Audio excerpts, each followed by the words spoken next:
माझ्या अंगावर हात उचलायचा नाही हा. मी तुमची बायको आहे, मालकीची वस्तू नाही, असं चक्क सुमन म्हणाली आहे. श्री स्वामी समर्थ प्रेक्षकांनो, आता नागराज घरी आल्यावर सुमन जेव्हा त्याला प्रश्न विचारते तेव्हा नागराज तिच्यावर चिडू लागतो, ओरडतो व चिडतच तिच्यावर हात उगारतो, तिच्या कानाखालीच मारणार असतो.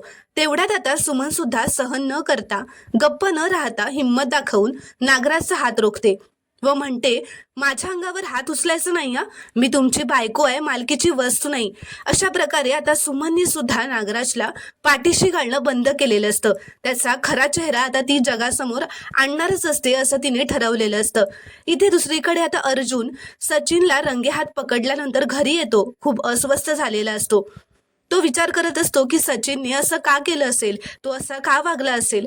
म्हणून आता सायली अर्जुनला विचारते, अहो काय झालंय, तुम्ही फोनवरही अस्वस्थ वाटत होतात, कसला एवढा विचार चाललाय.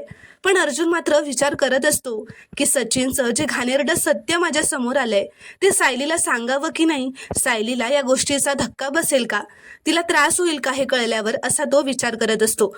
तर प्रेक्षकांनो, आता पुढील भागात काय होईल हे आपल्याला उद्याच्या भागातच पाहायला मिळेल. व्हिडिओ आवडल्यास एक लाईक नक्की करा व चॅनलला प्लीज सबस्क्राईब करा.